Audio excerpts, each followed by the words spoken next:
என்னை கேட்டுக்கொண்டிருக்க தேவனுடைய ஜனமே, முழு இதயத்தோடு கர்த்தரை தேடுகிறதற்கு என்ன தடைகள், என்ன தடை இருக்கிறது? ஐயா, ஒரு தடையும் இல்லை.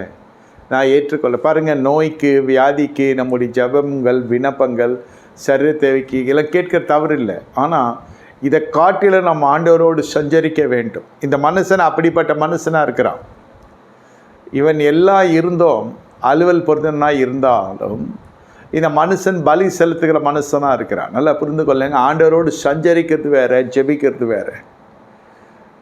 இந்த ஞாயிற்றுக்கிழமை வர்றதுனால நீங்கள் சஞ்சரிக்கிறது இல்லை. ஞாயிற்றுக்கிழமையிலே உங்களுக்கு வேண்டிய ஆகாரம் கொடுக்கப்படுகிறது.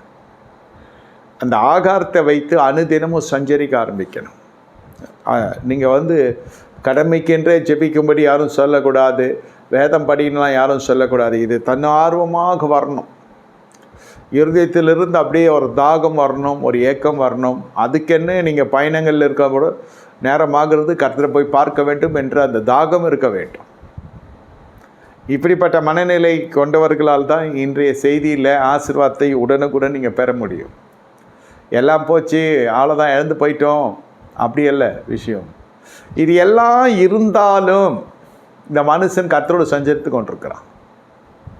இதெல்லாம் இல்லாமல் போனாலும் இந்த மனுஷன் கர்த்தரோடு சஞ்சரித்து கொண்டிருக்கிறான். நல்லா புரிந்து கொள்ளுங்கள். உங்கள் வாழ்க்கையிலும் கர்த்தர் சோதனையை அனுபவிப்பதற்கான காரணம் அல்லது வனாந்தரத்திலே கொண்டு போவதற்கான காரணம் என்னவென்றால், நீங்கள் புதிய சிருஷ்டி என்பதை நிரூபித்து கொண்டே இருக்க வேண்டும். புதிய சிருஷ்டி என்பதை நிரூபித்து கொண்டே இருக்க வேண்டும். ஆபிரகாமுடைய வாழ்க்கையில் கர்த்தர் கொடுத்த வாக்குத்தத்தத்தின் ஆசீர்வாதம் தான் அந்த ஈசாக்கு. ஆனால் இழக்க வேண்டிய ஒரு சூழ்நிலை வருகிறது. ஐயா, நான் எல்லாத்தையும் இழந்துட்டேன், மானம் போச்சு, மரியாதை போச்சு, எல்லாமே போச்சு, இனி இழக்கிறதுக்கு ஒன்றும் இல்லை. எல்லாம் போன பிறகு உங்களுடைய உதடுகள் என்ன சொல்லுகிறது? என்ன ஜெபம், என்ன உபவாசம், என்ன தேவநாமம், என்ன ஊழியர்களுடைய உபசரி, என்ன ஊழியர்கள், இத்தனை ஊழியர்கள் எங்கள் வீட்டுக்கு வந்தாங்க, ஒன்று இன்னைக்கு யாரும் வர்றதில்லை. எவ்வளோ மன சிந்தனைகள் இருக்குது இல்லையா? நான் என்ன சொல்கிறேன், எது வந்தாலும் எது வராவிட்டாலும் என் தேவனை இழக்காமல் நீங்கள் பார்த்து கொள்ளணும். அவ்வளோதான். உங்களுக்குள் இருக்கிற ரட்சிப்பை இழக்காமல் உங்களை நீங்கள் காத்துக்கொள்ளணும்.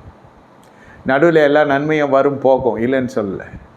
ஆனால் ஒரு காரியம் இருக்கிற பொழுது இருக்கிற முக மலர்ச்சியும் ஸ்தோத்திரமும் துதியும் ஒரு காரியம் இல்லாத பொழுது இருக்கிறதா? தேவன் இருந்தால் போதும் நினைக்குதா? கர்த்தரை இழக்கக்கூடாது. ஒவ்வொரு போராட்டங்கள் என் வாழ்க்கையில் வருகிற பொழுது முக்கியத்துவம் எதற்கு கொடுப்பேன் என்றால், பெருமைக்கு சொல்லவில்லை, ஆண்டவரே நான் உண்மை இழந்துடக்கூடாது, எந்த விதத்திலும் தேவனை நானும் இழந்துடக்கூடாது. இழக்கக்கூடும்,